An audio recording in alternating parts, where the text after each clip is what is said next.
Welcome back to another Millennial in Debt video. If you are new here, hit that subscription button below and turn on the notification bell so you get every single time I upload a video. Future millionaires. The first few days of the year have been quite interesting, right? But I hope you guys are all making strides towards your resolutions.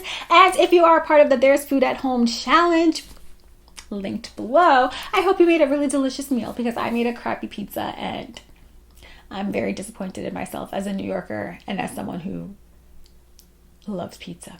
But that's not why we're here. We're here to unpack my first 3 months, my first 90 days, shifting from being an educator for the last 11 years in New York City into tech. So if you are new here and you don't know what the heck's going on or what I'm talking about, I will link all the necessary videos that you need to catch up, and I'll give you a quick little recap. So I was an English teacher in New York City, a high school English teacher for the last 11 years, and this past September I shifted industries and went from education into tech. I now am the brand manager of content for a financial tech company, which will remain nameless. I know y'all be asking. And yeah, it's been quite interesting. So what I'm going to do, just to help my brain with how to navigate this video, I'm just going to go over how I felt in each month, since it's only been 3 months, 90 days to be exact. So that will help guide the organization. Also give like those chapter marker things, right, in the video. I don't know. Do you like those? I could do those. All right. So October was my first month. My first day actually was October 4th. And it was a whirlwind. And I very much remember during the onboarding process where they were like, okay, the first 2 days are going to be very, slow. We're going to get you acclimated. We're going to introduce you to the different things, help get your health insurance set up. And then the next 3 days of your first week, I want you to just embrace the fire hose. I remember them saying that. And I'm like, what does that mean? Because a fire hose seems like a strong, powerful force. And when that fire hose got unleashed, I understood immediately. I understood immediately. And my experience is not a unique experience. Anyone that shifts industries or has to learn a whole bunch of new things at one time, it is definitely overwhelming. It is scary. It is frustrating, right? I came from a place where I pretty much knew the ins and outs of my curriculum. I knew the ins and outs of the state standards. I knew the ins and outs of my building. I knew everything, right? And I was very comfortable, not complacent, but very comfortable in knowing that even on my worst day, I would still be able to do really well because I was so familiar with the process, with the routine. And so to go from being super comfortable in one thing that you've been doing for your whole adult life into something where it sounds like they're speaking a completely different language, which honestly, tech world, corporate America in general, they are speaking a whole different language filled with acronyms for no reason, right? And even though I understand a lot more now, I pray to never ever be the type of person who speaks in acronym, because it's obnoxious and weird. So EOD, anyway, it's like end of day. Oh, come on. But yeah, so that first week was so difficult. And the second week wasn't any better. And so, people kept saying, it's going to get easier. Just give yourself some time. Give yourself a year. I'm like, a year? I don't want to feel these feelings that I'm feeling for a year. I don't want to feel frustrated and uncomfortable. And so I want to say every day in that first month, every day, not an exaggeration, not for dramatic effect, every day in that first month, I wanted to quit. And it wasn't on some like, oh, I hate this job or I hate this company. It's, I don't like this feeling of discomfort. And I'm sure there's something to unpack there, right? But all my friends, my family members, everyone was just like, keep going. Don't quit this job. Don't, at least go for a year so you can put it on your resume. Don't quit. And I'm just like, y'all, I'm about ready to live off of my emergency savings and really try to ramp up the revenue for Millennial and just live off of that, because I can't. That first month made me feel like I couldn't do the job. It also made me feel like I don't want to do any job. I don't want to work for anyone, because I had a lot of hangups with being a teacher. And then I shift here where I got so much of the things that I wanted, right? It's a remote job. So I get to be at home. I don't have to commute. It pays a lot more money, so I don't have to feel like my efforts are being taken advantage of, right? And so all these things that I wanted, they have health insurance that they pay for, although it's definitely not comparable to my teacher health insurance, but it's okay, right? So all these things that I wanted and was looking for in the job, I got it on a silver platter, and I was just like, why am I unhappy? Why do I not, like feeling like a part of this team? Why am I just struggling so hard? And no matter what anyone told me, I just kept hearing this voice in the back of my head, like, you have finally bitten off more than you could chew, girl. Like, you thought you could swim with the big boys, and the lie detector determined that is a lie.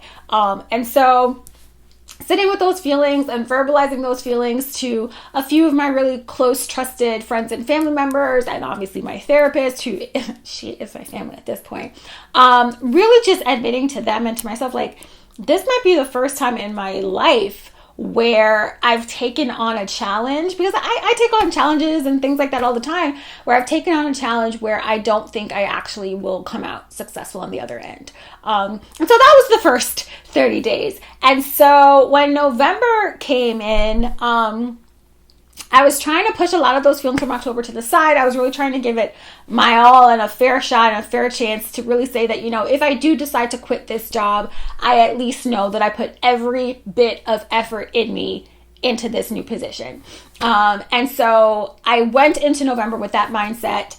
And then I had like my first 30-day evaluation, which, again, going from education to corporate America, I was like, evaluations? Like, I know we have observations and things like that, but I felt so scared, like, damn, are they going to fire me because I'm not producing enough? And I'm like, girl, you've only been here for 4 weeks. What do you think you could produce? You don't even know what EOD is. You don't even know what an ad hoc meeting is. Like, girl, relax, right? And so my 30-day went fine.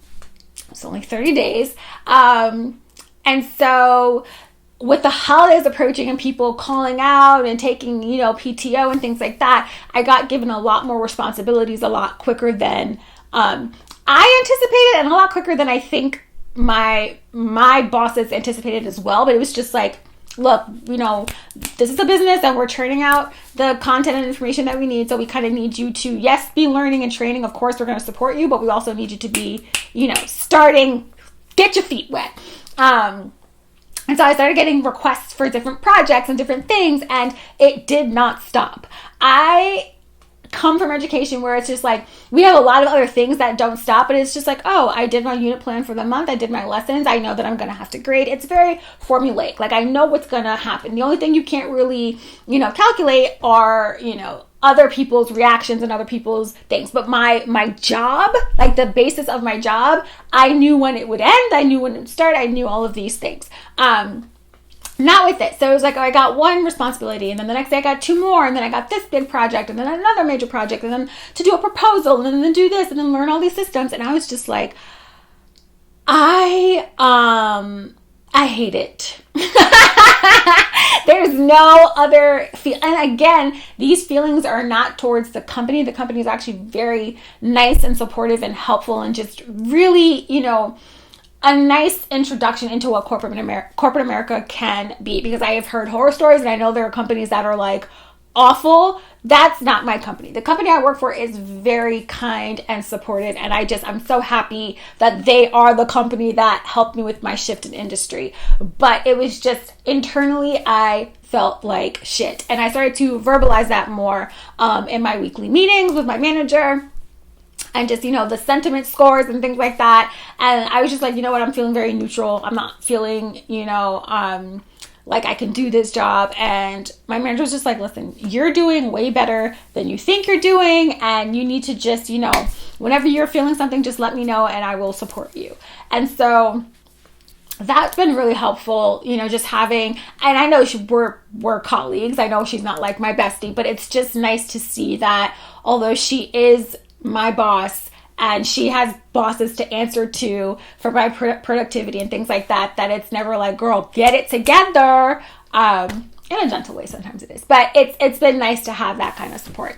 And so in December, I really intentionally and unintentionally as well kind of stepped into the role with a more open mind. And not saying like, oh yeah, I can do this, because I hate when people are like, just motivate yourself. No, shut up with your toxic positivity. I was putting together things that I did know, and anything I didn't know, I would ask questions, or I would Google. Google, you got no business being free, because you really have saved me. I learned how to do like math things on Excel. Who even knows how to use Excel? By the end of my time at this company, I might actually know how to use Excel. So I love that for me. And so December really was the first month, especially because for the last 2 weeks, I was usually the only one in a virtual office because everyone was like off for the holidays. But I really learned a lot of the systems, like the back of my hand, kind of, where a lot of things that were taking me 2-3 hours in November are taking me now like 20-30 minutes. Still not up with the acronyms, but I'm making my way downtown as best as I can. But I say all of that to say this, that my first 3 months have definitely been rocky, and there have definitely been moments where I'm just like, I miss being a teacher. And then I logged in accidentally to my work email, my school, like my teacher work email. And I saw that the new teacher, because for some reason our accounts are still linked, that the new teacher was grading essays that whole week that, you know, they were off. And then New Year's Eve, I saw like the timestamps, like she was grading. And as much work as I was doing during that week when everyone was off, it was definitely not outside of my work hours. It was definitely not New Year's Eve. I was like just vibing with my brothers at my parents' house. And so I do miss a lot of aspects of being a teacher. But I ultimately know that I made the best decision for myself, the best decision for my sanity, the best decision for my finances, the best decision for my future and where I want to potentially end up, you know, working in my zone of genius, because that is definitely the thought process leading the way. And so that was a nice little reminder. And I'm very sorry. I don't mean to be like, oh, she was working while I was like chilling. That's not what it is. It just was my reminder, like, this was one of the things you were trying to escape. And you did, right? And so give yourself some time, some mercy, some grace, the opportunity to fail, so the opportunity to feel frustrated, because there are learning, you know, little tidbits in there at some point. So I don't regret leaving teaching. I don't regret taking this job. I just regret being so hard on myself in the first 3 months. And I think for the next 3 months, which is when I'll give another little update, for the next 3 months, I'm just going to try to be a little more open to what I can learn from this position. I might not know everything, and I don't know what I don't know, which is something that my manager's manager loves saying, and I also love it. So I don't know what I don't know, and when I realize I don't know it, I will figure out how to know it, how to learn it. And you know, that's really how I'm going to try to operate life, honestly. So that's the update. Tech does not stop. It does not slow down. It's ever evolving. It keeps moving. There's no like winter break. There's no spring break from my job. I do have unlimited PTO though, so I'll just line up my PTO with the teacher schedule. And that is it. There you have it. Thank you for watching, and I'll catch you in the next one, which I'm going to be filming if the sun doesn't set, because it's 4. Bye!